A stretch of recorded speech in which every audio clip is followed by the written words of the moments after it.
Ustadz Yahya Waluni, ya kan? Ustadz Yahya Waluni.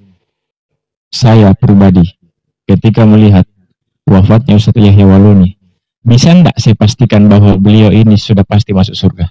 Pasti. Kenapa saya bilang pasti? Karena beliau salah satu kategori ciri-ciri kematian itu mati dalam jihad, mati dalam syahid. Pertama, mati di hari Jumat. Kedua, beliau wafat dalam kondisi suci, ada wudhu. Terus nomor 3, wafat dalam kondisi ia beribadah. Khutbah kan, beribadah. Terus dia wafat dalam kondisi betul-betul ia mu'allaf, ya kan, dan berdakwah. Itu sudah pasti husnul khotimah, itu sudah bisa dinyatakan itu bebas dari api neraka, bro. Iya kan? Contoh wanita yang lagi hamil, ya kan? Ketika ia melahirkan, ia mati, ia meninggal. Nah, itu jihad juga itu, Jar. Itu sudah dinyatakan 100% masuk surga. Jihad itu. Gitu kan? Contoh, saya kasih contoh lagi. Ada seorang ayah ketika ia keluar mencari rezeki untuk keluarganya. Rezeki yang halal ya, Jar ya, rezeki yang halal. Rezeki yang halal untuk keluarganya. Ya kan? Di ikhtiar. Habis itu ia kecelakaan di tengah jalan. Ia wafat. Nah, orang yang seperti ini sudah bisa dipastikan masuk surga. Kenapa? Karena ia mati dalam kondisi jihad. Jihad itu bukan berarti hanya konteksnya dalam peperangan saja, tidak. Jihad itu banyak. Salah satunya yang saya katakan tadi, wanita yang lagi hamil melahirkan, beliau wafat, ya kan, dalam kondisi melahirkan, itu jihad juga namanya. Itu kalau kita di dalam Islam. Jadi ini konsep keselamatan di dalam Islam itu, Jar, ada ciri-cirinya. Nah, itu dulu yang harus kita pelajari, itu dulu yang harus kita tahu. Ya kan, kategori-kategori siapa-siapa saja yang selamat, yang bisa dipastikan langsung selamat, dapat golden ticket ke surga. Golden ticket itu tanpa melalui hisab. Hisab itu tanpa melalui penyaringan. Gitu. Agak panjang, Jar, kalau di dalam Muslim. Kalau di Kristen instan. Yang penting percaya Yesus mati di tiang kayu salib, masuk surga, selesai. Kalau di Kristen, Jar, tidak seperti itu. Mesti dijabarkan satu-satu biar paham. Kenapa? Karena inilah ajaran yang langsung turun dari Allah. Tidak seinstan itu. Kenapa? Karena setiap manusia itu punya ikatan terhadap Tuhannya. Dan pasti ketika kita terikat dengan Tuhan, pasti pun kita juga terikat dengan aturan. Otomatis. Nah, apalagi, Jar? Ya kan, selain yang saya katakan tadi, ya salah satunya peperangan, ya kan? Ia wafat dalam jihad, dalam peperangan. Itu sama. Ya kan, sama. Itu sudah bisa dipastikan auto dapat golden ticket. Dapat golden ticket langsung masuk surga. Di dalam kekristenan, bos, bukan perbuatan kita yang menyebabkan kita masuk surga. Itu dulu. Yang kita saya kan bilang tadi, Jer, yang penting percaya Yesus mati di tiang kayu salib pasti masuk surga, betul enggak? Karena begini, pada dasarnya kita ini orang yang sudah berdosa, sudah penuh dengan ini di dalam diri apapun kita itu. ini sudah ada darah dosa. Jadi perlu. Iya, apapun itu, Jer, apapun yang kamu katakan, tetap endingnya apa? Percaya Yesus sebagai Tuhan dan percaya Yesus mati di tiang kayu salib. Pasti masuk surga, betul? Sebagai juru selamat, bos. Iya. Sebagai juru selamat. Manusia butuh juru selamat. Maka saya bilang tadi, tanpa juru selamat bagaimana kita mau datang ke surga? Masuk surga. Iya. Nah, itu bagaimana, Jer? Bagaimana kalau kita mengatakan Oke, bagaimana kalau kita mengatakan, Jer? Kita menganggap Yesus itu sebagai juru selamat, tetapi kita tidak menganggap Yesus sebagai Tuhan. Apakah kita bisa masuk surga?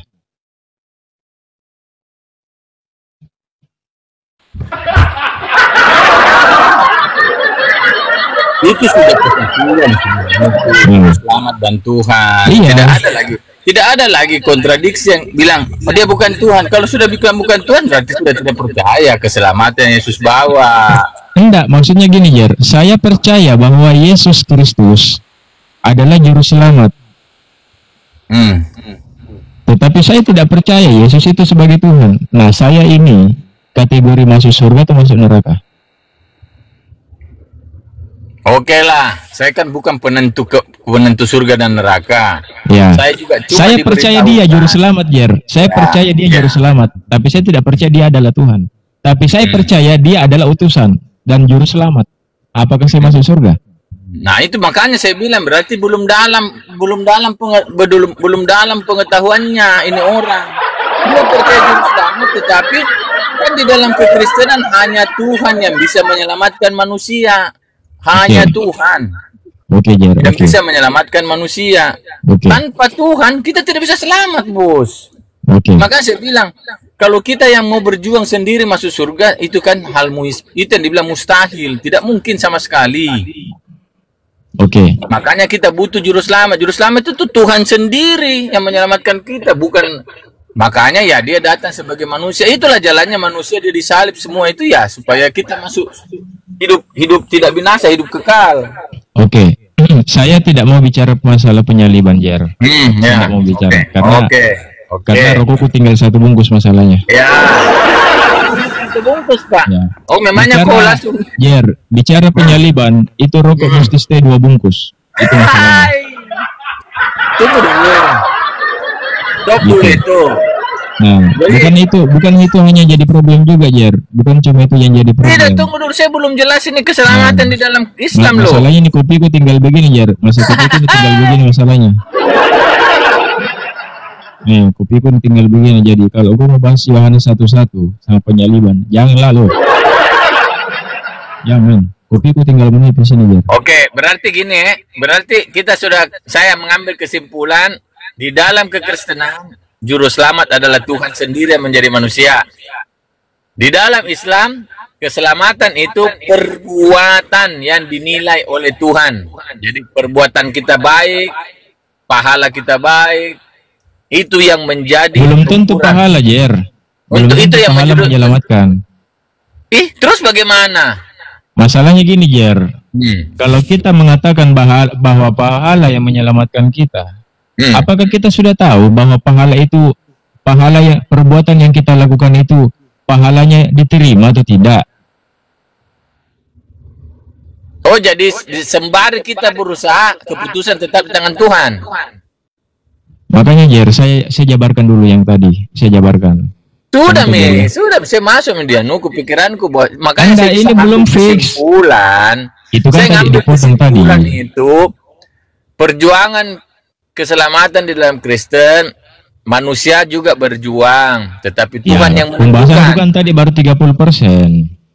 Ya udah lanjut. Jadi gini, Jer. Kalau kita berbicara masalah hasil, ya kan? Kalau kita berbicara masalah hasil, kita meyakini bahwa setiap kerja keras pasti ada upah yang kita dapatkan. Baik itu banyak ataupun sedikit, betul ya? Nah, kenapa Allah Subhanahu wa Ta'ala itu mewajibkan kita untuk berpuasa, mewajibkan kita untuk sholat, mewajibkan kita untuk melakukan perbuatan-perbuatan yang diinginkan oleh Allah? Ya kan?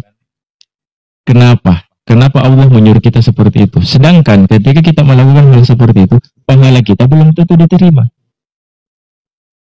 Jadi setiap perbuatan yang kita lakukan itu bukan sesuatu hal yang pasti, yang pahala itu belum tentu kita mendapatkan feedback yang positif.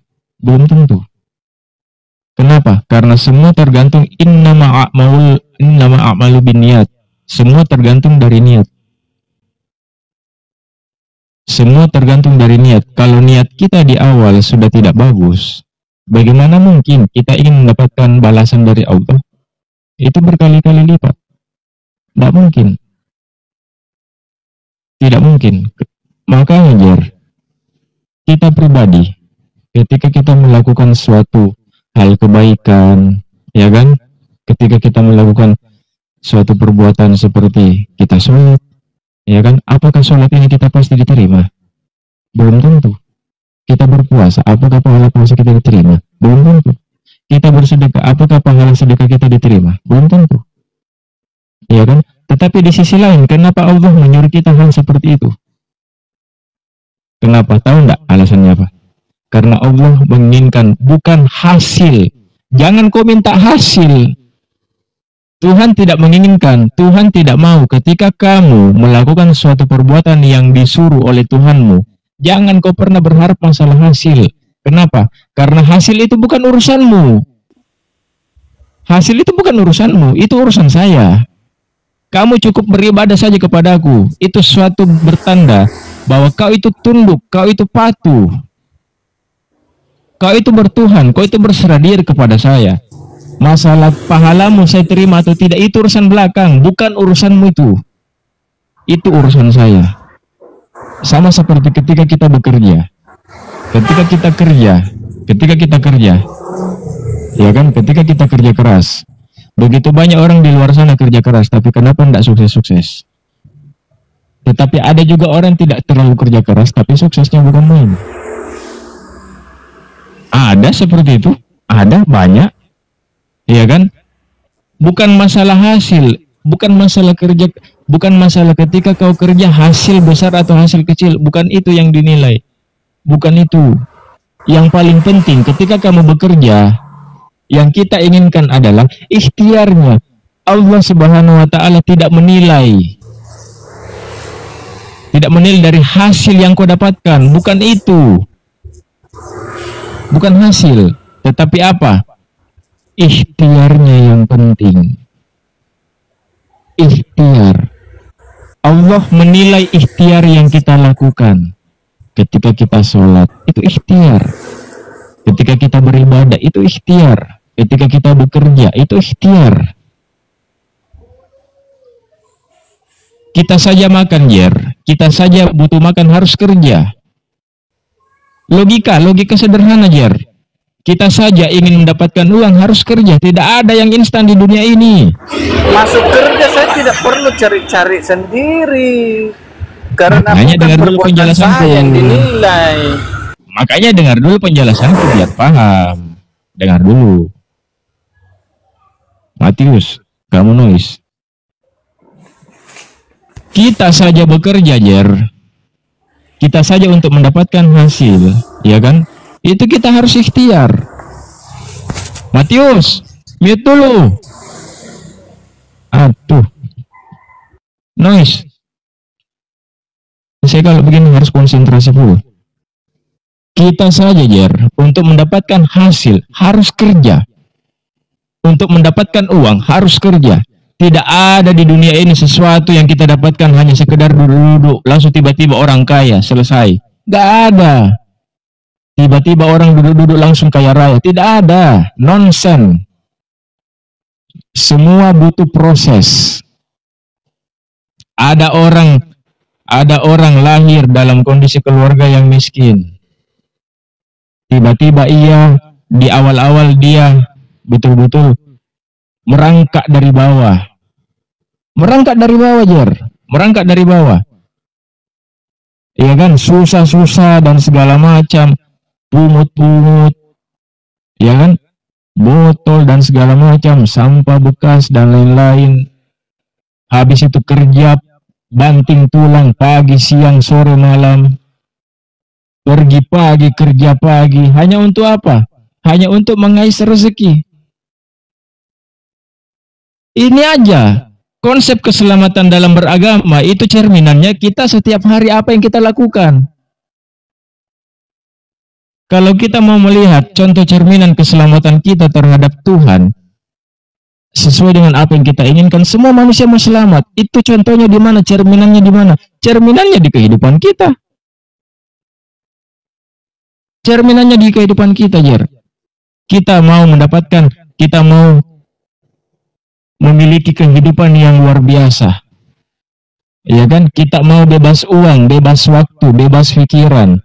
Apakah dengan instan seperti itu yang kita dapatkan? No, butuh pengorbanan. Investasi uang, tenaga, pikiran, dan waktu untuk mendapatkan kesuksesan yang luar biasa. Coba kau lihat, Jer, orang-orang sukses di luar sana, apakah dengan instan mereka dapatkan? No, tidak. Dengan kerja keras, keringat, air mata, dia dapatkan itu. Tidak ada yang instan di dunia ini. Di kehidupan saja, di kehidupan kita saja sebagai manusia, tidak ada yang instan. Semua manusia punya kehidupan yang dari bawah. Kau lihat, Jer, orang-orang sukses di luar sana, apakah tiba-tiba sukses? Tidak ada yang di dunia ini tiba-tiba sukses. Tidak ada. Semuanya pasti butuh pengorbanan. Kerja keras, keringat, air mata. Kita yang berkorban. Anak istri di rumah. Sampai-sampai kadang suami tidak mau pulang ke rumah gara-gara apa? Belum ada duit. Dia belum pegang duit. Malu pulang ke rumah kalau nggak bawa duit, nggak bawa beras, nggak bawa susu untuk anak. Itu yang terjadi di kehidupan manusia saat ini, Jer. Itu cerminan contoh. Sampai-sampai kadang di sisi lain seorang perempuan pun tidak begitu. Makanya dengar dulu, Jer, biar kamu paham poinnya di mana. Dengar dulu, simak dulu baik-baik. Biar dapat poinnya. Biar dapat poinnya. Pelan-pelan kita. Ada orang kerja banting tulang. Apakah langsung berhasil? Tidak. Diuji dulu. Diuji dulu dia. Sampai mana batas kesabarannya ini orang? Sampai batas mana? Saya menguji hambaku ini sehingga ia betul-betul tetap konsisten, tetap istiqomah untuk berjuang. Sampai kapan? Sampai ia betul-betul yakin bahwa dirinya pasti bisa sukses. Akhirnya apa? Ketika ia kerja keras banting tulang dan segala macam. Akhirnya ia berhasil. Ketika ia berhasil, itu hanya 1%. Orang melihat itu hanya 1%. Wah, Jerry luar biasa. Orang kaya. Sekarang kau sudah sukses, Jer ya? Jer, kau sudah sukses ya? Enak kau, Jer, sekarang. Rumahmu sudah besar, mobilmu sudah banyak, duitmu sudah banyak, asetmu sudah banyak. Enak kehidupanmu, Jer. Luar biasa, nyaman kau. Tetapi dalam hatimu kau katakan sama mereka, kau belum tahu bagaimana pengorbananku, kerja kerasku dulu. Dulu saya, tidak mengenal waktu yang namanya kerja pagi. Kadang dalam satu hari saya dapat hanya sekitar 20.000. Dalam satu hari, itu pun kadang juga belum tentu dapat. Makan susah, rokok susah, dan segala macam. Kadang orang melihat itu 1%. Orang melihat itu hanya pandangannya saja. Pandangannya cuma 1% yang mereka lihat. Tapi mereka tidak lihat 90% kerja kerasmu itu.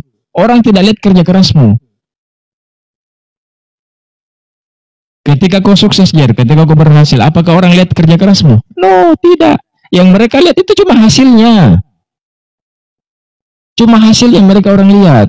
Mereka tidak lihat kerja kerasmu seperti apa. Bang Palopo. Pengalaman hidupnya kalau kita lihat, waduh, ketika di Jakarta merantau dan segala macam, orang bekerja merantau, orang Toraja, orang dari Toraja pergi merantau ke Jakarta, pergi merantau ke Jawa, pergi merantau ke sini, merantau mengadu nasib. Tujuan mereka mengadu nasib untuk apa? Duit, hidup. Untuk apa itu semua? Pengorbanan. Pengorbanan untuk apa? Dirinya sendiri. Tidak ada semua orang di dunia ini yang mengubah orang lain. Hidupanmu mau berubah gampang. Dirimu kau rubah. Bukan orang lain. Tidak ada orang lain mau bantu kau, Jer. Tidak ada. Kau susah Jer. Saya pun pribadi kalau susah, siapa mau bantu saya? Tidak ada. Tapi kalau kau sukses Jer, banyak orang mendekat. Banyak orang mendekat. Jadi kalau kita mau melihat contoh tentang keselamatan, gampang. Lihat saja di kehidupan sehari-hari, itu salah satu contoh cerminan keselamatan. Jadi kalau kita mengatakan bahwa kalau kita ingin selamat hanya dengan instan saja, dengan instan, tiba-tiba langsung hasil yang besar. Dan ini surga. Berbeda nilainya dengan di dunia yang kita dapatkan. Nilainya tidak nilai yang di dunia, kekayaan manusia, kekayaan Bill Gates yang dia punya sampai 1000 triliun tidak bisa dibandingkan dengan surga. Tidak bisa dibandingkan dengan surga.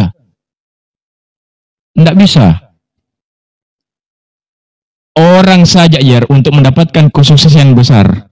Untuk mendapatkan kesuksesan yang besar Jer harus kerja keras, banting tulang, pergi pagi, pulang pagi. Keadaan dia sampai merantau ke luar negeri, sampai jadi TKI dan segala macam. Dia rela, dia korbankan istrinya, anaknya untuk dia tinggalkan. Untuk apa? Untuk duit, kehidupan. Dia saja rela berkorban. Untuk mendapatkan apa? Kebahagiaan, hanya kebahagiaan. Kebahagiaan di mana? Kebahagiaan di dunia. Ini kita bicara dunia, Jer. Rela berkorbannya bukan main. Apalagi kalau kita berbicara masalah surga. Apakah hanya dengan instan seperti itu?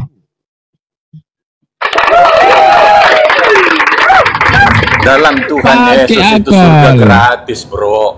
Dalam Tuhan Yesus surga itu gratis loh. Gratis. Betul, dia Jer. datang ke sini mencari orang berdosa kok. Jer. Dia tidak mencari orang yang... Kalau kita berpikir Jer, di dunia ini apakah ada yang gratis? Tidak ada. Di dunia, tetapi di surga itu gratis lewat Yesus. Apakah hanya dengan instan seperti itu?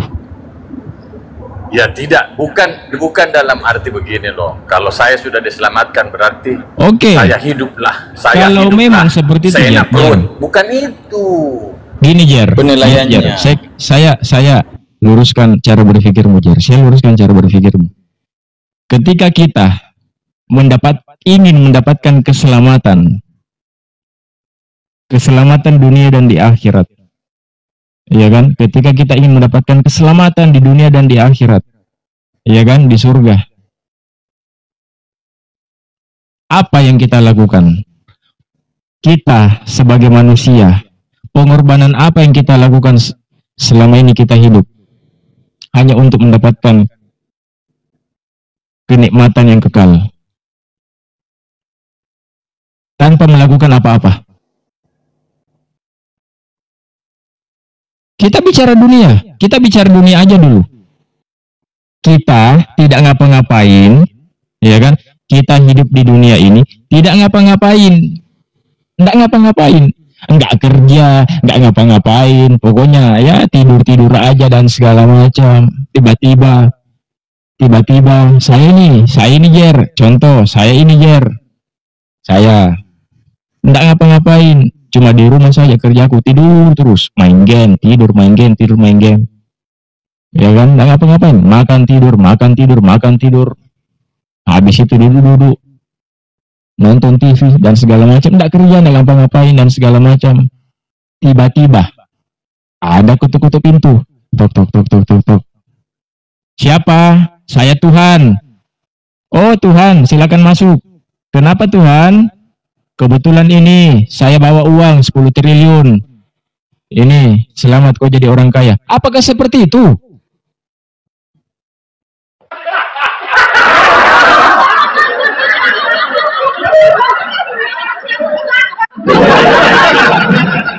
Tuhan dari atas turun ke bumi. Tok. Ya. Siapa? Saya Yesus.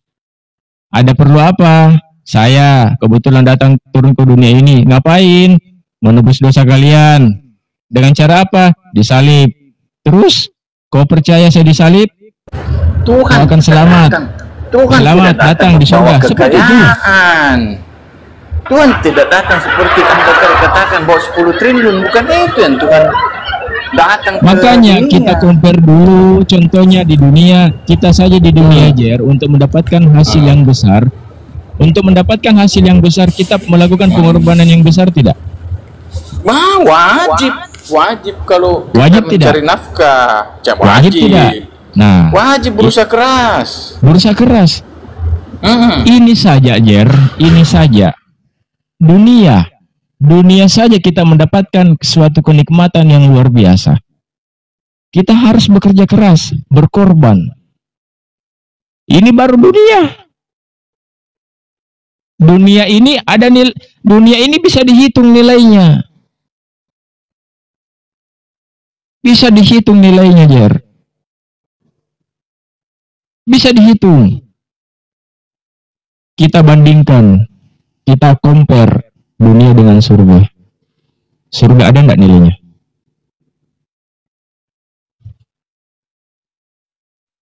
Surga ada enggak nilainya? Surga itu tak ternilai. Surga itu tak ternilai. Kau tidak bisa nilai surga itu dengan berapapun, 10 triliun, 1000 triliun, 1 juta triliun. Kau tidak bisa nilai dengan nilainya surga. Di dunia saja kita mendapatkan hasil yang besar, kita harus melakukan pengorbanan yang besar. Apalagi mendapatkan surga, kita harus berjuang lebih keras. Berjuang lebih keras untuk apa? Bukan hanya untuk dunia. Tetapi berjuang keras untuk apa? Untuk menaati semua perintah apa yang dikatakan oleh Tuhan. Itulah perjuangan ibadah namanya. Kita giat untuk melakukan ibadah. Kita giat untuk melakukan perintah-perintah apa yang dilakukan, apa yang diperintahkan kepada kita. Di situ ikhtiarnya. Ikhtiar kita untuk mendapatkan kesuksesan, ikhtiar kita apa? Pergi pagi, kerja keras, investasi waktu, tenaga, pikiran dengan uang. Ini kita jangan, kalau kita ingin membahas tentang keselamatan, sampingkan dulu doktrin. Karena doktrin itu bisa merusak akal. Sampingkan dulu keimanan, sampingkan dulu masalah Keselamatan doktrin. bukan doktrin. Itulah makanya saya bilang, kalau kita membahas tentang keselamatan, Jer, sampingkan dulu doktrin. Sampingkan dulu, kita bermain akal logik dulu. Kalau doktrin itu dogmatika seperti Trinitas itu doktrin. Kalau keselamatan bukan doktrin, bosku. Penyaliban Yesus doktrin tidak? Itu wahyu, semua wahyu. Iya, penyalibannya Yesus doktrin tidak?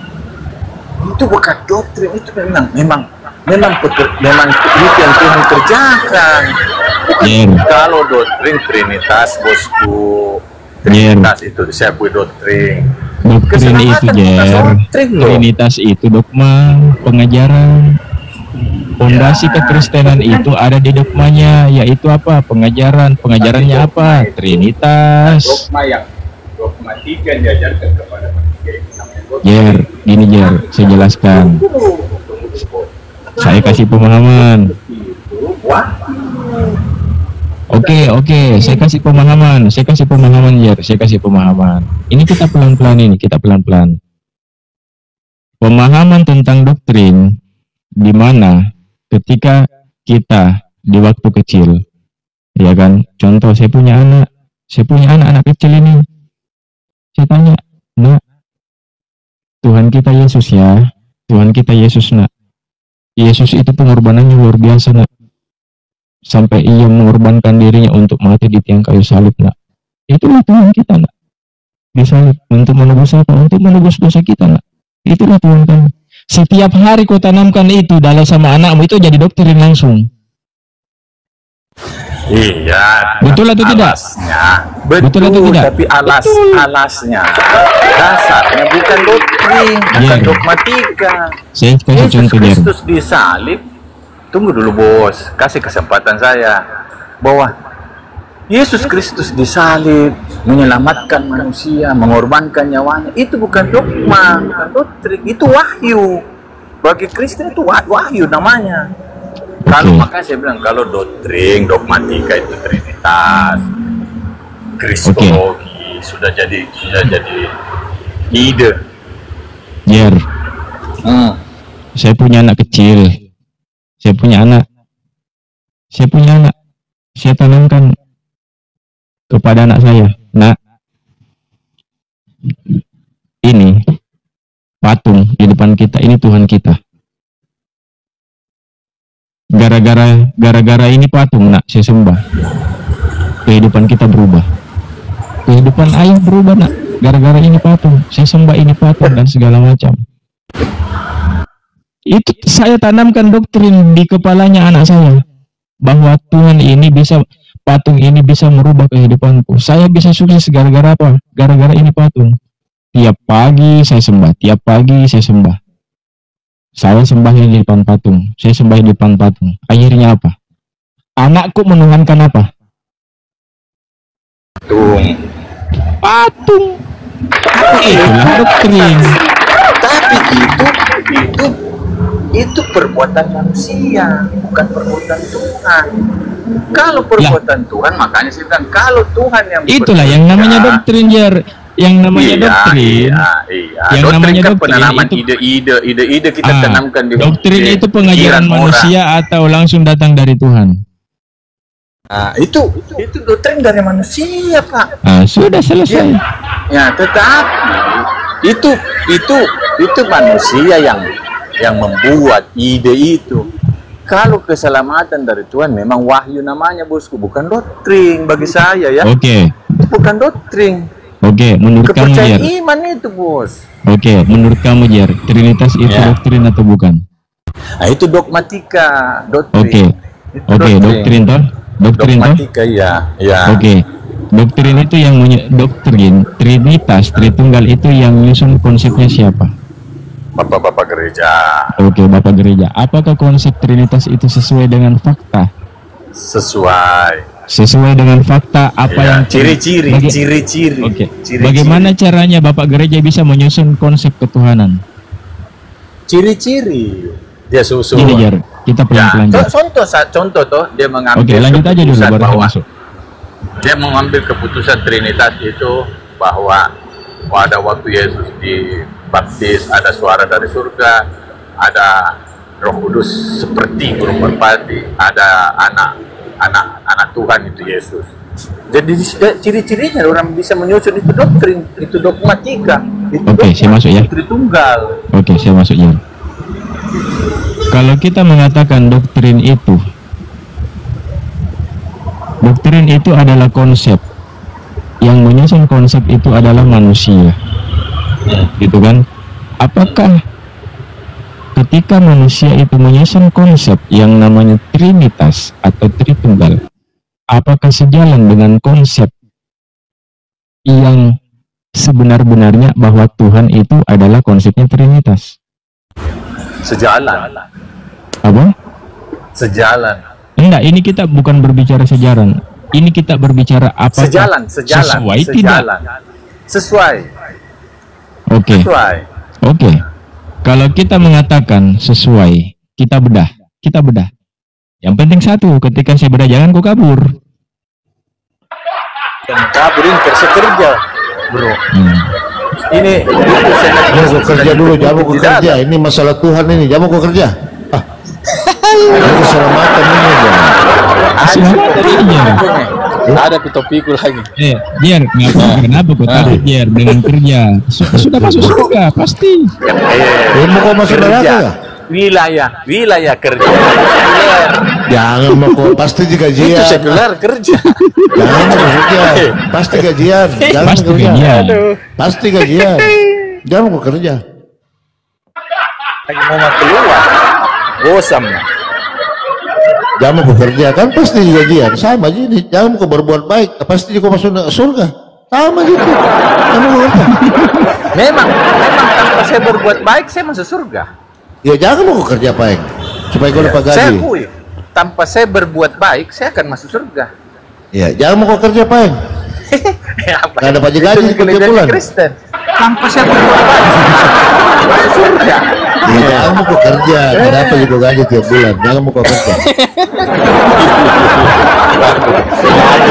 Jadi yang panjang lebar yang dijelaskan Bang Inspirasi. Kalau kau dapat otakmu dong. Jadi segala sesuatu itu didasari dengan ikhtiar. Nah itu contoh ini saya kasih analogi kok tuh. Kau ini jadikan kerjaan tidak terlalu berat-berat gitu, tidak terlalu jika bisa jenis mobil apa kan, naik AC juga walaupun cuma MRT atau apa tuh. Tapi bagaimana kalau itu orang yang kerja di pegunungan yang ambil batu apa itu? Apa yang batu bara. Bukan batu bara, apa? Belerang. Kau bayangkan itu. Iya kan? Nah sampai ini punggungnya kayak apa kan? Nah dia itu bekerja dengan keringat yang bagaimana, tapi hasilnya tidak seberapa. Padahal dia sudah banting tulang.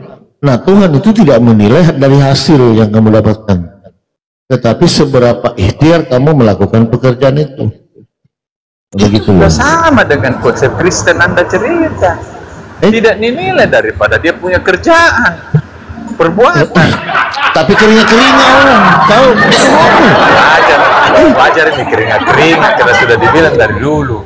Supaya dulu mencari. Jadi di tanah dunia yang itu belum tentu apa yang kita lihat hasilnya itu sama nih nilainya gitu loh. Boleh tentu dilihat dari luar, bagusnya orang kaya, tapi ternyata narkoboy.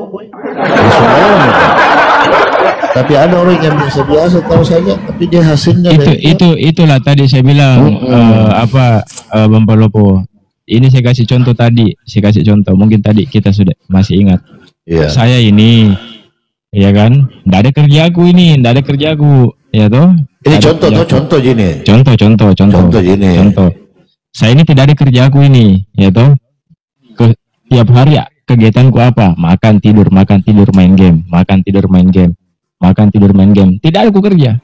Tidak ada pekerjaan, tidak ada apa-apa, tidak ada bisnis, tidak ada apa-apa, tidak ada datang Tuhan. Tidak ada, pokoknya tidak ada perputaran uang, tidak ada. Ya kan? Tidak ada. Nah, tiba-tiba tengah malam datang. Tok. Assalamualaikum. Ya, assalamualaikum. Siapa? Kalau bawa uang itu sudah pasti bukan Tuhan itu yang datang. Ini yang datang itu kalau bawa uang. Ini contoh. Tapi kalau datang iblis, benar bilang. Contoh.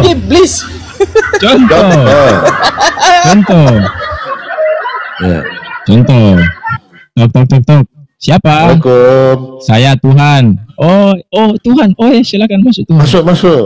Masuk Tuhan. Kenapa Tuhan?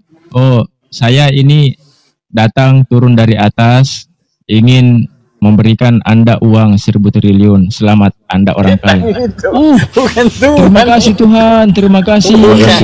Terima kasih. Saya tidak ngapa-ngapain. Akhirnya saya jadi orang kaya. Iya. Bukan begitu konsepnya. Yang penting kau percaya saya ya. Kau percaya saya mati dan bangkit kembali di hari ketiga ya. Kalau hidup di bumi memang kita yang berjuang. Tetapi kalau masuk surga Tuhan yang kasih perjuangkan kita. Ini mulai masuk barang ini. Yang Yesus yang perjuangkan kita. Mulai masuk bukan kita berjuang. Itulah. Lepas. Kalau konsep manusia yang memiliki akal sehat dan pikiran yang sehat, manusia berusaha, Tuhan yang menentukan. Betul tidak? Cakep. Itu. Betul. Kalau di dalam Kristen, Tuhan berusaha, manusia masuk surga. Dongoknya Tuhan masuk. Itu penilaian. Tuhan berusaha. Makanya saya bilang. Gimana saya bilang Tuhan suruh berusaha, baru kau duduk-duduk. Tuhan Kristen 1000 langkah lebih maju. Tuhan kau suruh berusaha, baru kau duduk-duduk. Sama aja tadi itu orang tidur-tidur datang. Assalamualaikum. Siapa? Saya Tuhan Yesus. Masuk ke Tuhan, mari Ki. Ada apa ini? Yang penting kau percaya saya Tuhan dan mati disalib 3 hari. Ini uangnya 1 triliun. Duduk mana semua di situ kamu kau Tuhan Yesus tidak pernah datang pakai uang. Sama di analoginya ini. Ngoroska. Nah, habis itu tadi contoh pertama itu kan, contoh pertama. Ya kan, tok tok tok. Ah, gitu kan. Contoh kedua. Tok tok tok tok tok. Ah, ini pintu dunia diketuk ini kan, pintu dunia. Tok tok tok tok tok. Satu dunia mengucap, dengan siapa? Aku Tuhan. Ya kan? Siapakah engkau Tuhan? Aku Yesus yang telah engkau aniaya. Aku Yesus yang telah. Itu betul. Itu betul. Itu datang ke uang.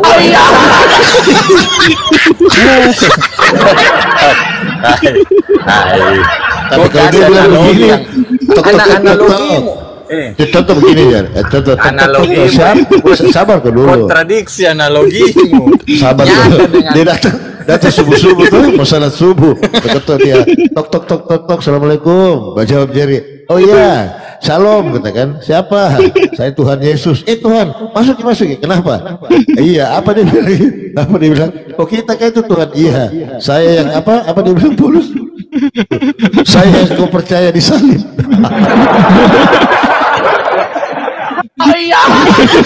Itu bos. Balas si Tuhan. Tok dengan siapa? Dengan Tuhan. Oh, engkau Tuhan? Ya, akulah Yesus yang telah kau aniaya. Yang telah kau percaya sebagai Tuhan.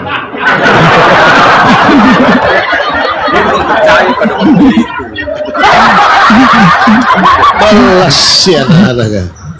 Ini benar-benar mengkasar. Balas si anak-anak. Ketika itu dia sudah mulai memang terpusik dia punya hati karena begitu ada suara. Terima kasih Kak Yuni. Kau kayak itu Tuhan. Nah, sama lah seperti logikanya. Ya kan, Tuhan datang. Ya kan, tiba-tiba langsung ngasih duit. Ini Bang Polopo, saya Tuhan, ini duit 1000 triliun. Kaget.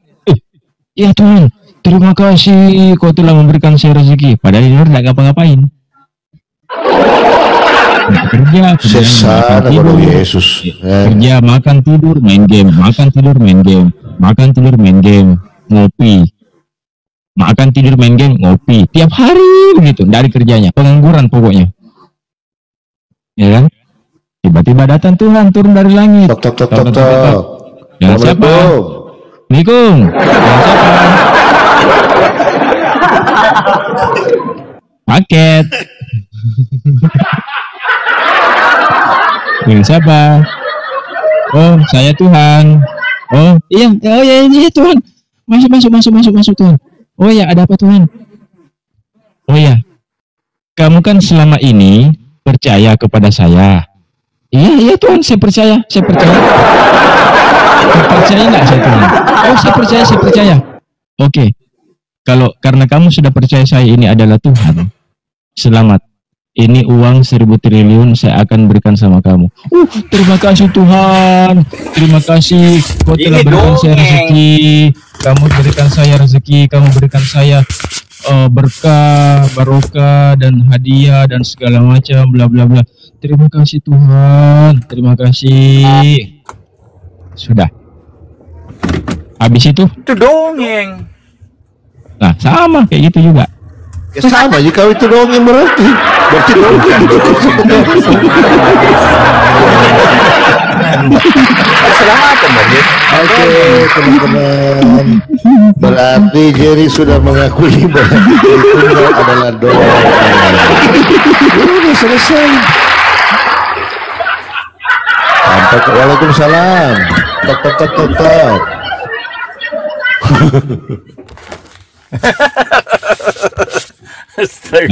Masih ini barang.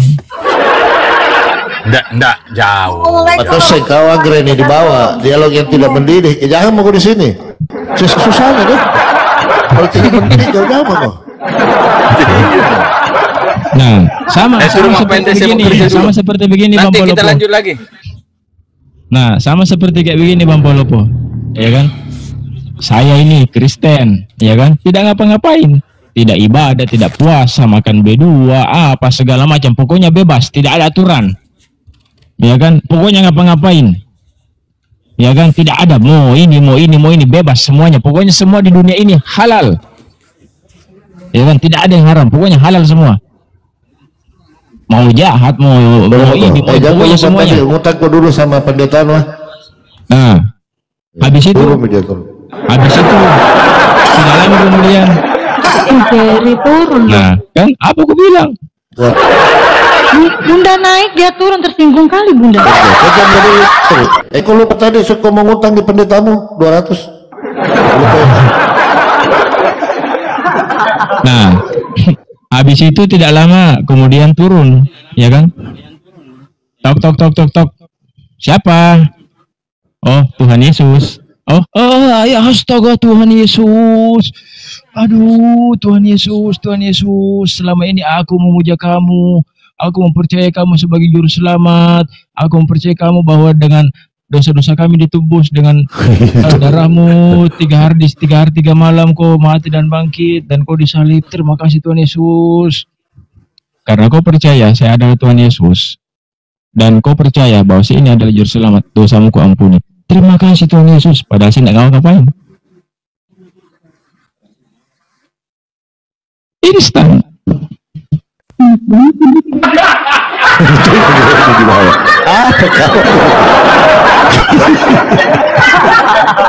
Apa lu pakai akhlak?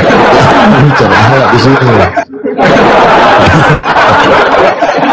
Kalau enggak suruh naik Bang Palopo, tunjukkan akhlaknya dengan kami gimana, gitu dong ngajarin. Enggak, dia muslim tapi jangan mau bicara akhlak tuh. Kita tahu gitu lawan bicara. Iya ya. Begitu. Jadi berdialog itu lihat lawan gitu ya. Anggara mungkin baru kali ya. Iya, kalau dengan Jerry kan udah biasa. Kalau saya bilang doleng lagi pasti tambah pas. Dengan Jerry itu Anggara, kita udah biasa, Bang Palopo, semua udah kenal, udah bercanda-canda biasa. Tuh.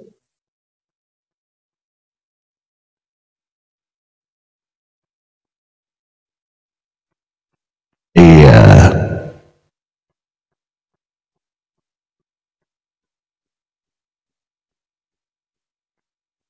Nanti besok Anggara kesini aja. Nanti saya kasih diskusi kamu sama Ibrani ya. Silakan kau pakai. Kalau musik.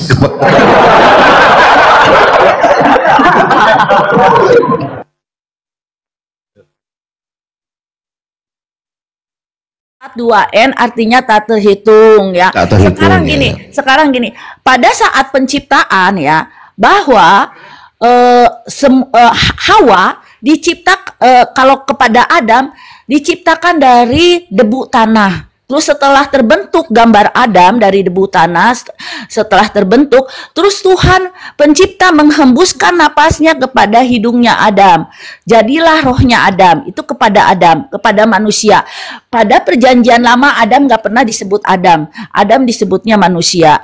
Nah, tetapi kepada Hawa, kepada perempuan itu, tidak demikian yang seperti dilakukan kepada Adam. Tuhan gak melakukan itu. Tapi Tuhan mengkloning dari tulang rusuknya Adam. Nah, kalau kita searching cloning, ya memang gak ada. Tersurat cloning gak ada, tapi tersirat cloning ada. Ya, siapa itu? Itu kan Tuhan kan, coba tadi kan saya udah tidak bilang. Tersurat. Terus ada yang tersirat. Kata siapa yang tersirat itu? Tersiratnya itu kan Tuhan tidak menghembuskan napas kepada Hawa satu. Kata Tuhan, siapa? Iya, nggak ada di Alkitab Tuhan menghembuskan napas. Kenapa bisa ada kalau nggak ada gitu loh? Iya, nggak ada tertulis. Tapi bahwa Hawa diciptakan rohnya Hawa dari hembusan napasnya pencipta tuh nggak ada, hanya kepada Adam. Nah, terus? Ya. Nah, terus juga nggak ada di Alkitab tertulis Hawa dibentuk dari debu tanah, nggak ada. Hanya kepada Adam. Jadi Hawa, pembuatan Hawa itu, Hawa dibentuk adalah dari tulang rusuknya Adam. Terus bangunlah. Jadi kalau bangunlah berarti udah ada rohnya. Ya kan? Jadi Hawa dibentuk dari Tuh, dari cloning, hasil cloning tulang rusuknya Adam. Kalau kita searching di Google, di YouTube, dimanapun, yang namanya cloning berarti gen DNA Hawa dengan gen DNA Adam itu satu jenis. Harusnya satu jenis. Nah, keturunannya juga harusnya satu jenis. Kalau menurut ilmiah alamiah, dan Tuhan itu ilmiah alamiah, dia universal. Ya, dia mengakui pengetahuan. Nah, kenapa sekarang jadi banyak gen DNA-nya? Ada jawabannya di Alkitab. Kenapa manusia sekarang gen DNA-nya banyak? Ada jawabannya, kayak gitu. Ada jawabannya kenapa? Oke, mau jawabannya ya. Oke, mau jawabannya. Bunda Vera, kalau mau sarapan dulu sambil. Ini menarik ini Bunda Vera ini, teman-teman ya. Iya, Bunda nyimak. Oke, ya. Terima kasih, Bun, ya. Kita baca. Pastor Loading mana tadi? Pastor Loading kemana ini? Oke, kita baca Iya, dulu. silakan Bu, silakan. Kita baca dulu Kejadian 6 ya. Kejadian 6 ayat 6. Kejadiannya di mana itu? Kejadiannya di mana? Di bumi setelah ini berdosa, di bumi. setelah berdosa. Oh iya. Oke, Di bumi silakan. setelah berdosa. Maka menyesallah Tuhan bahwa ia telah menjadikan manusia di bumi dan hal itu memilukan hatinya. Berfirmanlah Tuhan, aku akan menghapuskan manusia yang telah kuciptakan dari muka bumi, baik manusia maupun hewan maupun binatang-binatang melata dan burung-burung di udara, sebab aku menyesal. Karena aku telah menjadikan mereka tetapi Nuh mendapatkan kasih karunia di mata Tuhan. Jadi dari ayat 6 ada menyesal. Terus di ayat 7 juga ada menyesal. Jadi menyesalnya 2 kali. Artinya apa? Jadi 2 pada kali zaman menyesal Tuhan. Ya tunggu dulu Oh iya. Silakan. Nah, pada zaman Enos, yaitu pada saat bumi masih berumur 300 tahun, sekitar 300 tahun. Nah, pada zaman Enos itu Tuhan mau menghapuskan bumi ini. Udah mau menghapuskan. Tetapi dengan ketentuan anak-anak bayi dan roh-roh anak-anak bayi dan roh-roh 12 tahun ke bawah ya akan dihidupkan di antara planet-planet yang tidak jatuh dalam dosa. Nah gitu. Nah anak-anak muda single-single suci dari berbagai planet itu meragukan dengan ketetapan Bapa itu, ya. Karena tunggu dulu Pak. Karena selama ini ilham Roh Kudus kepada saya ya. Karena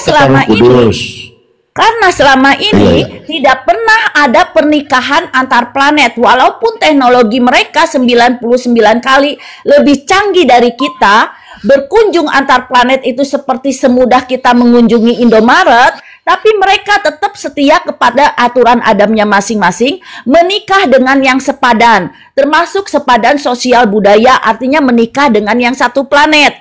Makanya setiap planet itu yang tidak jatuh dalam dosa di semesta alam besar kita, mereka itu semuanya dalam satu planet, satu jenis gen DNA. Kayak gitu. Makanya anak-anak muda ini meragukan. Nah, karena dia meragukan terus-menerus, padahal Adamnya sebentar Bu Widi, sebentar Bu Yanti. Tadi apa hubungannya dosa waris dengan Indomaret itu loh? Tadi ada Indomaret, apa hubungannya itu tadi? Maksudnya yang makhluk yang di planet-planet yang tidak jatuh dalam dosa itu, teknologinya itu 99 kali.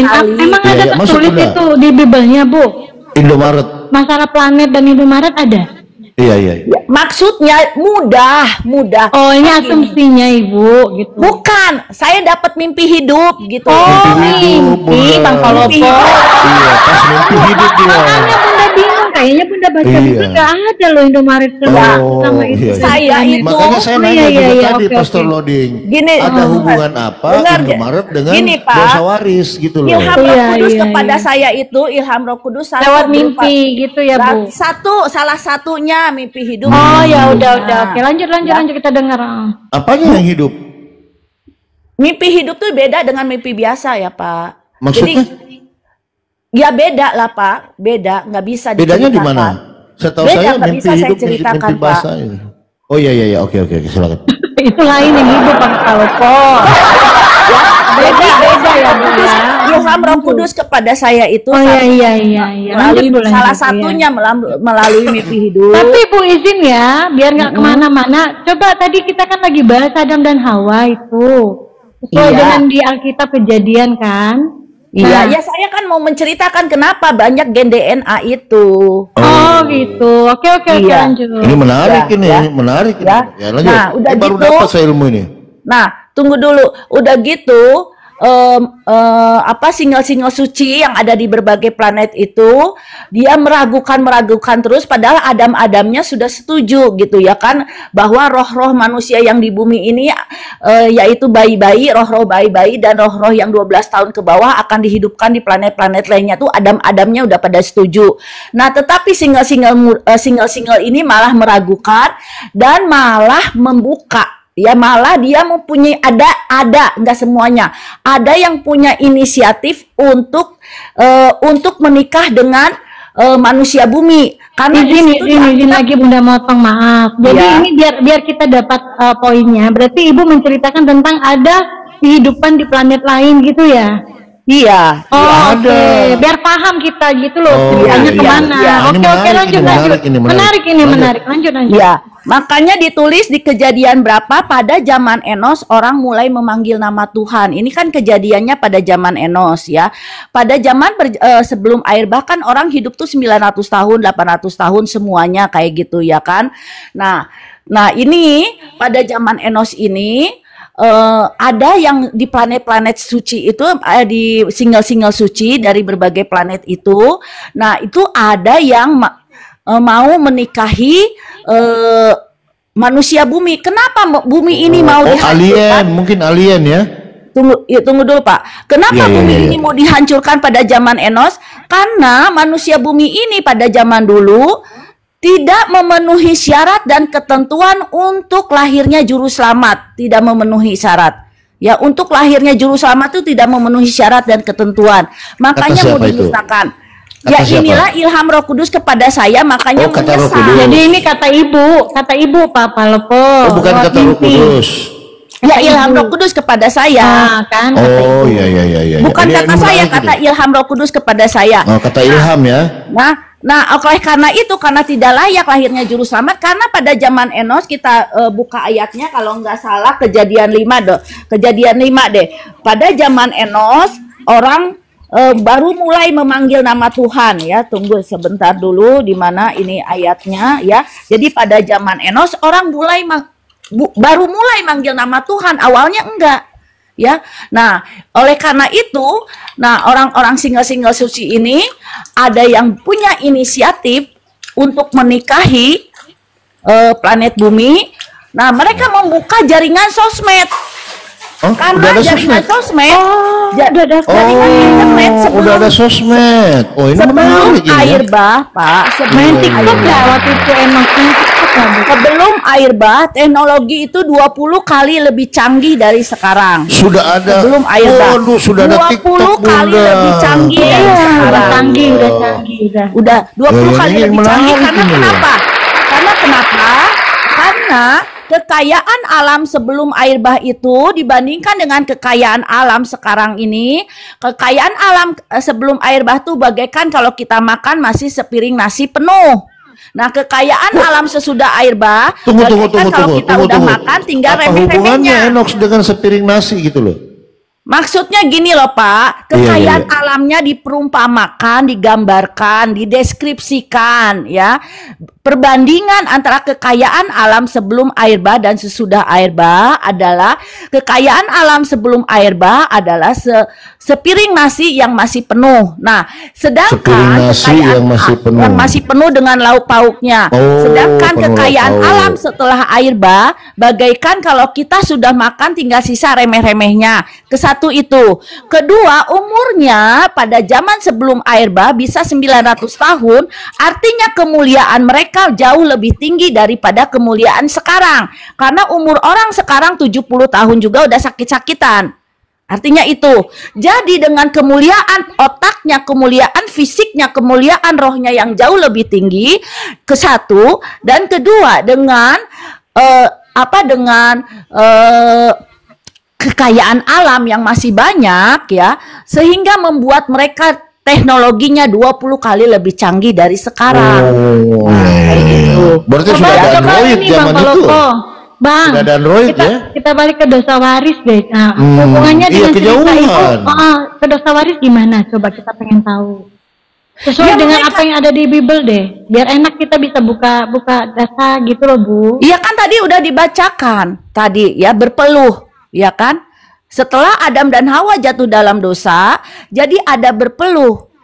Ya kan? Berpeluh itu apa? Berkeringat dan capek. Nah, berdasarkan ilham Roh Kudus kepada saya, berkeringat itu adalah sampah dari tubuh. Nah, Tapi begini Bu, saya pernah berkeringat, tapi nggak capek di kamar, mati AC. Iya, Keringat saya, maksudnya tapi kan nggak ini capek. dalam mencari rezeki. Adam Oh, dalam itu mencari rezeki. Iya, akan iya. Bilang berpeluh. dong. Ya, Iya, iya, iya. artinya dalam mencari rezeki, dalam mengolah tanah, ya Bapak masa nggak pernah berpeluh? Bapak nggak pernah berpeluh. Iya, tapi saya pernah keringat, berpeluh nggak capek. Saya kebetulan Ya di rumah. Bapak pernah berpeluh nggak belum ada capek dan plafonnya. keringatan? Sekarang saya nanya, Bapak pernah keringatan dan capek nggak? Pernah capek. Pernah keringatan nggak? Pernah capek Pernah. disertai keringetan nggak? Pernah nggak? Pernah. Iya. Nah kalau pernah artinya sudah jatuh dalam dosa. Nah kalau orang-orang yang tidak jatuh dalam dosa, manusia-manusia suci tidak akan capek, tidak akan tidur, tidak akan Tidak letih, akan tidak akan beol. lelah. Tidak Nggak akan tidur, nggak tidur mereka nggak tidur. Nggak tidak tapi Terus keringatan itu adalah sampah dari tubuh. Nah akibat dosa ada sampah dari tubuh. Nah manusia suci yang tidak jatuh dalam dosa, metabolisme itu sempurna sehingga tubuh tidak mengeluarkan sampah. Sampah dari tubuh itu apa? Menarik Keringat. ini. Menarik. Sampah Tapi dari tubuh begini itu Bu, apa? tapi begini, artinya kalau Sampai- orang tunggu yang dulu, tidak tunggu dulu. sabar Sampah dulu, dari sabar tubuh itu sabar apa? dulu. Berarti orang yang tidak yang tidur itu sudah berdosa. Iya, Nah, Dosa Yesus waris. tidur di kapal loh. Yesus tidur di perahu. iya dosa waris ada. Iya Oh, dosa berarti waris Yesus ada. berdosa. Bukan berdosa, dosa waris nempel di Yesus.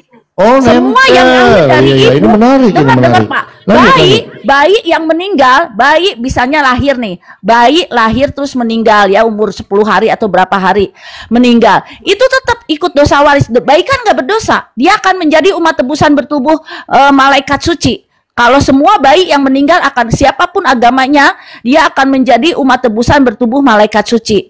Bayi nggak berdosa, tapi tetap dosa waris. Ya, Yesus satu kali pun tidak pernah berdosa dalam pikiran, perkataan, dan perbuatannya. Dia suci. Gimana sih Bu, bayi itu lahir nggak berdosa, tapi tetap Nggak berdosa. punya dosa waris. Nah itu gimana membelahnya itu gimana gitu loh? Kan bayi Oh bayi jadi udah bawa dosa waris. Iya. Adakah yang lahir di bumi ini yang tidak Oh Nggak gitu. ada. Bayi Adakah yang tidak Ada nggak? Nggak ada, Kayaknya kecuali yang ada deh. penyakitan. Khusus butuh. Kayaknya ada deh. Ada teman saya namanya Adi Busu, nggak pernah dia Bu. Adi Busu namanya. Oh ya oke lah, dia suci lah, udah dia suci. Oh, oke suci. lah. Ya udah masuk Suci. surga. Itu berarti Adi bohong, Busu. itu bohong pasti. Kalau iya, dia iya. nggak berarti dia sakit. Kalau di dunia ini nggak justru sakit, nggak bisa Oh. dibuang. Nggak bisa dibuang karena metabolisme udah nggak sempurna. Kalau metabolisme nggak sempurna, maka yang bagus adalah keluar sampah dari tubuh. Nah, metabolisme manusia setelah berdosa tidak sempurna, maka harus ada sampah. Kalau nggak ada sampah berarti dia sakit, penyakit, kanker dia. Kayak Jadi gitu. secara tidak langsung Ibu Widi ini bawa dosa waris gitu ya? Semua manusia bawa dosa Oh waris. enggak. Kalau kita Islam enggak kenal dosa waris Bu. Oh, sekarang saya nanya, Mbak Iya. enggak? Iya, itu kan metabolisme udah, manusia. dosa waris. Berdosa. Itu kodrat manusia loh, Berdosa, kodratnya. bener-bener. manusia. Oh gitu. Keringetan Iya. nggak mau? Mbak tidur nggak? Mbak tidur nggak? Bu, kalau semua bawa dosa waris, baik untuk apa kita di dunia ini berbuat kebaikan? Untuk apa Bu? Kita menyembah Tuhan, berdoa, untuk apa coba? Nah, Ibu jadi orang baik buat apa? Kalau Lu, Ibu sudah bawa dosa banyak yang nggak waris. mau lu di bawah lu. Nah, Gara-gara ibu ini, jangan banyak yang nggak mau jangan ini ya. kalau gitu. Gini, oke, Iya, iya, iya. saya akan jawab ya. Kan tadi katanya terus apa? Untuk apa kita berbuat baik? Kan ada tertulis ya di Alkitab, upah dosa adalah maut. Ya, jadi maut, Masuk Bang mati. Palpo. Ya, mati rohnya, mati fisiknya, nggak bisa diselamatkan. Nah, kalau kita baca di Alkitab ya, di Alkitab kita baca di Ibrani 9 ayat 28 ya. Kristus mengorbankan dirinya hanya sekali saja untuk menanggung dosa orang banyak. Ya. Kemudian sekali lagi dia menyatakan dirinya tanpa menanggung dosa, enggak nanggung dosa, ya. Memberikan keselamatan kepada orang-orang yang menantikan dia. Nah, Kristus itu menanggung dosa hanya sekali saja tuh dosa orang-orang di perjanjian lama. Kayak gitu.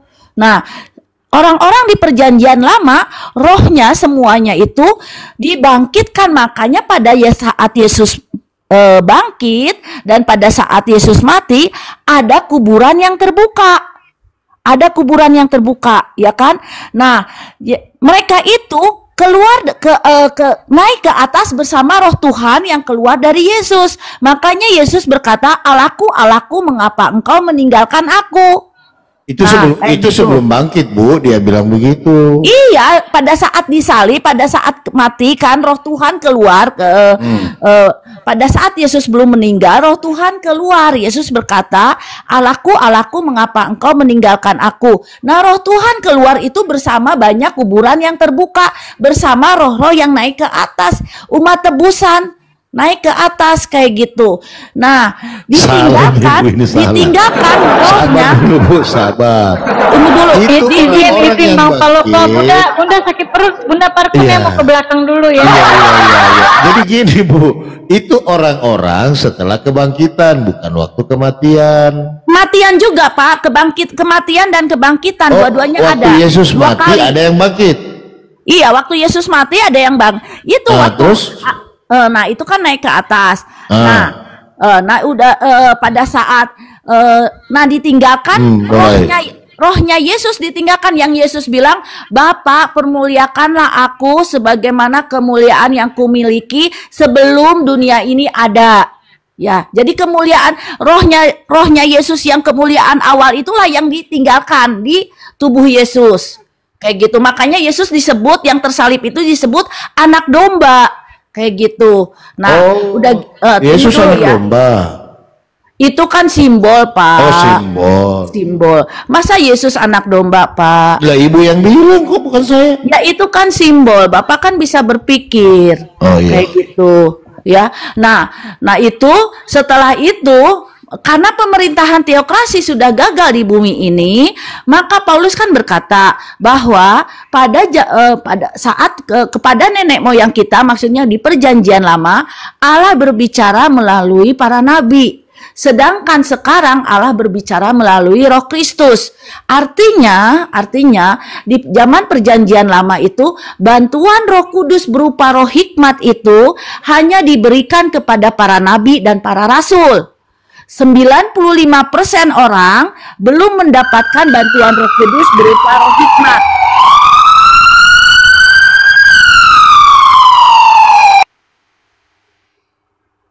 Ya, 95% tuh, sekitar 95% belum mendapatkan itu. Makanya di perjanjian lama banyak wilayah yang baik penguasanya maupun rakyatnya tidak tahu akhlak. Contohnya kota Niniwe. Ya, di Yunus 4 ayat 11. Nah, kota Niniwe adalah simbol perwakilan dari jutaan wilayah yang baik penguasanya maupun rakyatnya tidak tahu akhlak, tapi kemudian bertobat setelah ditegur oleh Yunus. Nah, ada juga Sodom dan Gomora. Sodom dan Gomora adalah simbol perwakilan dari jutaan wilayah yang baik penguasanya maupun rakyatnya tidak tahu akhlak, tapi tidak mau bertobat walaupun sudah ditegur oleh Abraham dan Lot. Kayak gitu.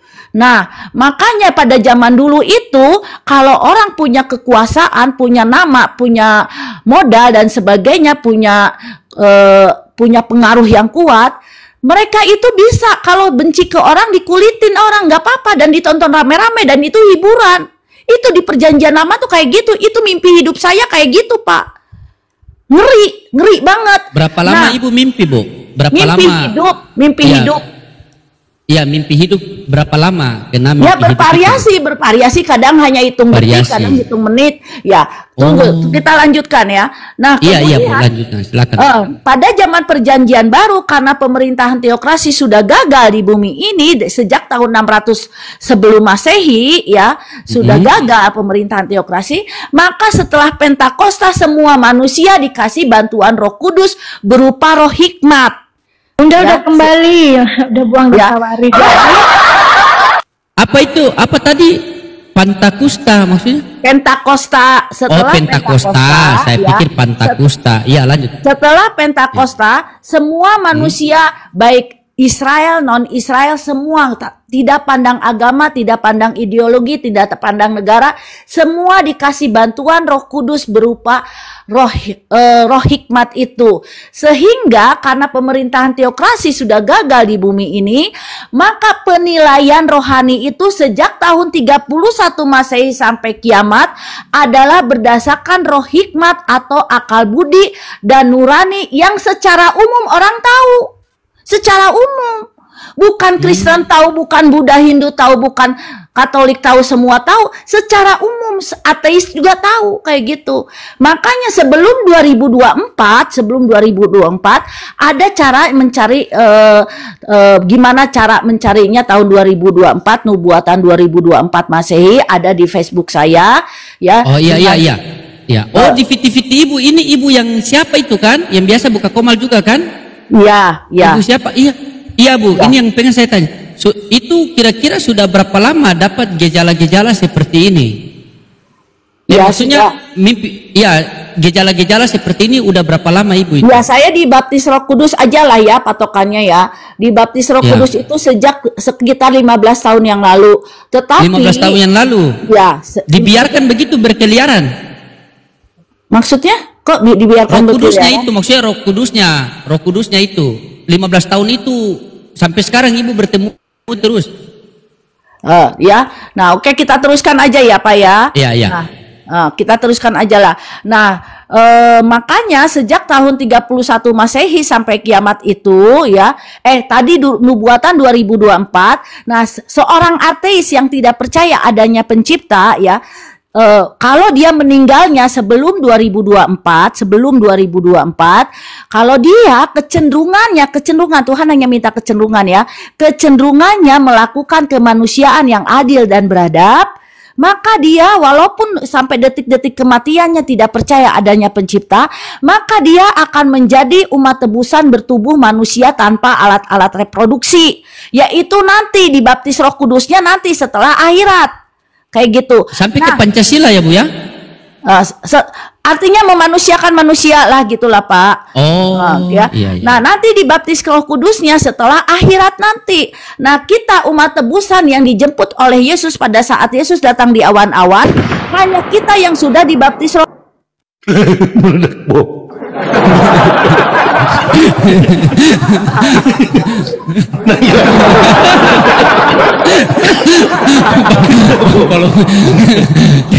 Kenapa?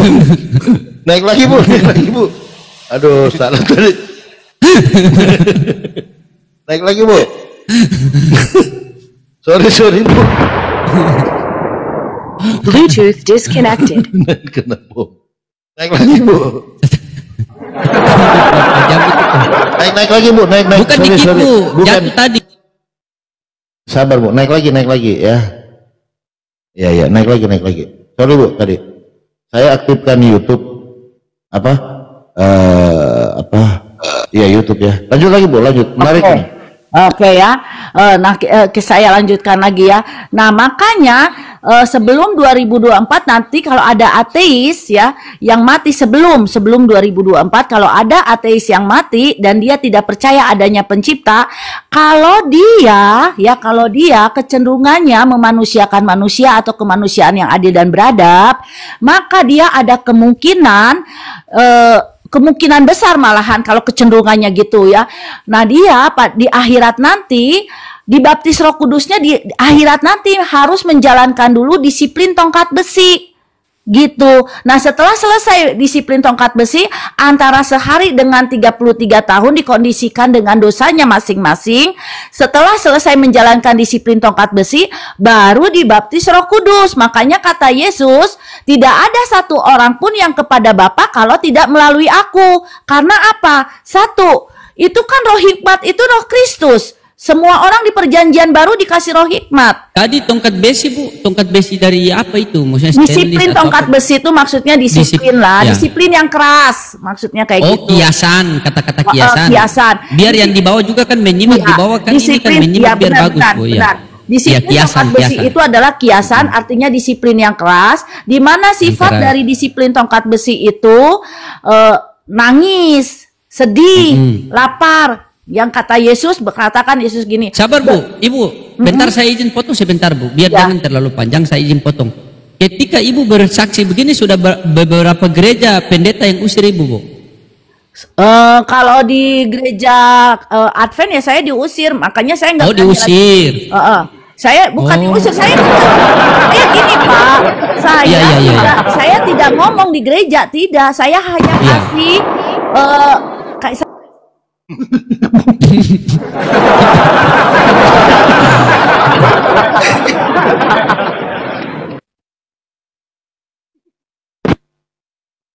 Aduh, mental lagi Bu ini. Jaringannya mungkin Bu. Ya Allah, banyak-banyak istighfar ya, makanya beruntung kita ya. Jadi orang Islam yang dikasih Allah akal. Ya Allah, apalah dengar dongeng. Bunda Rasa itu Ibu guru bahasa Indonesia yang suka menceritakan bagian cerita-cerita bukan sengaja Bu, mungkin jaringan Bu, jaringan tadi. Jaringan kali Ibu. Iya, makanya jangan terlalu cepat ngomongnya gitu loh. Iya. Ini apa jaringan sekarang? Jaringannya host ini loh. Ya lanjut. Tongkat apa tadi? Tongkat besi. Tongkat besi. Lanjut. Jangan cepet-cepet Bu. Jangan terlalu di pinggir gitu loh. Jatuh ke bawah. Ya. Kalau memang nggak suka lagi ke saya nggak apa-apa, saya turun. Enggak, komanya ini licin Bu. Komanya agak licin, makanya. Ibu pikir kami ini gereja Advent suka usir Ibu? Enggak apa-apa. Enggak Bu. Lanjut Bu. Tapi lambat-lambat ngomongnya, maksudnya gitu. Biar di bawah juga bisa paham. Iya, biar di bawah. Apa yang Ibu sampaikan. Ini saya nggak ada gambar saya. Jangan-jangan model roh. Ada Bu. Tidak ada, saya tidak kelihatan, hitam semua Ibu. Apakah ini model roh? Oh jangan-jangan Roh Kudusnya lagi. Sudah. Nah ini baru. Ada Bu. Oke ya. Nah. Pelan-pelan. Iya. Ada di Rudal Iran. Iya, yang kata Yesus kan gitu, gini Yesus bilang, celakalah kamu yang sekarang lapar dan kenyang, karena kamu akan menangis, bersedih dan lapar. Yesus kan jadi Yesus lapar. Tunggu dulu, yang Yesus berkata, celakalah kamu yang sekarang ini kenyang, yang sekarang ini kenyang dan tertawa. Yesus kan bilang gitu, karena kamu akan bersedih, menangis, dan lapar. Jangan ketawa, nggak boleh ketawa berarti ya Bu. Maksudnya bukan nggak boleh ketawa, maksudnya. Tidak boleh ketawa. Maksudnya bukan nggak boleh ketawa, maksudnya gini Mbak. Berkat materi yang melimpah ya, itu akan menjadi kutuk kan. Berkat materi itu yang melimpah itu membuat orang senang dan tertawa kan, dan kenyang kan. Nah itu akan menjadi kutuk apabila orang-orang dalam jangkauannya miskin. Itu maksud Yesus. Ibu main TikTok sudah berapa lama Bu? Kesaksian begini Ibu sudah sampaikan di TikTok udah berapa lama Bu? Ya saya sering buka room Pak. Saya baru. Ya, ada yang menerima tidak Bu? Ada juga. Yang menolak dan yang menerima banyak yang mana, Bu? Jauh lah yang menolak, karena kan memang yang Oh, dibaptis iya. Roh Kudus, yang dibaptis Roh Kudus kan sedikit. Oh, yang Yesus cuma Ibu bilang. sendiri yang dibaptis Roh Kudus? Bukan sendiri, Pak. Tolonglah kalau bahasa itu jangan di parabola. Ya, Parabola. Yesus kan berkata, ya, Yesus berfirman, ya, banyak yang terpanggil, sedikit yang terpilih. Yang terpilih itu adalah yang sebelum detik-detik kematiannya dibaptis Roh Kudus, kayak gitu. Oke. Kalau Kalau nggak orang-orang gini yang aja Bu, kan kita Ya. udah dengar cerita Ibu nih, udah 20 menit kita dengar cerita Ibu, mimpi Ibu.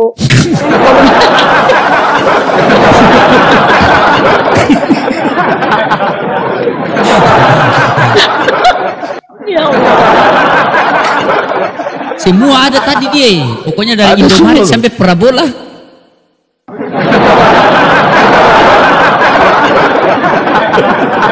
Bluetooth Lama-lama. disconnected. Lama-lama kita biarkan sampai ke antena sama handphone ini. Udah ada internet loh Bang Lodi, nggak denger tadi di masa itu tadi apa perjanjian lama udah ada internet. Hanya kita loh di Komal ini yang terima beliau. Gereja Advent saja tolak.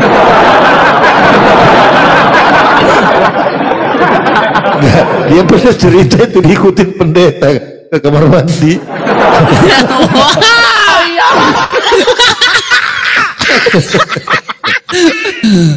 Oh iya Pak, iya saya baru ingat, ya Allah ya Rabbi. Benar nggak? Saya Betul, ikut Rik. pendeta di kamar mandi, terus pendeta ngintip enggak? Tidak ngintip, pendeta di luar.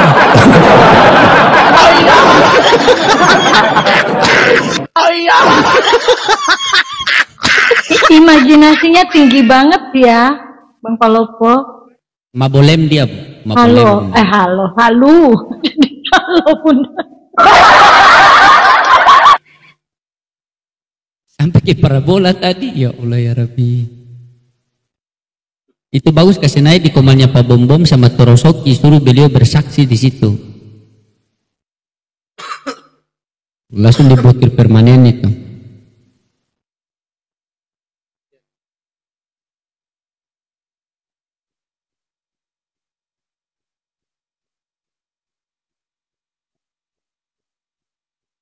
Ibu masih nyimak di bawah Ibu? Enggak, tadi maksud Bunda gini Bu, kalau memang mau mengapa menceritakan dengan kita gimana Ibu mengimani Yesus Tuhan Ibu dan Bible itu sebagai kitab suci Ibu. Ayo kita diskusi dengan data yang ada di Bible-nya gitu loh. Jangan saksiannya udah cukup gitu, udah 20 menit kita dengar. Tapi gini Bun, kita mau diskusi apa nanti, dia kembali nanti ke planet-planet loh. Percaya nggak sih? Dari ke planet. Awalnya dari yang itu tadi yang 3 angka yang ke apa ke kamar mandi loh. Awalnya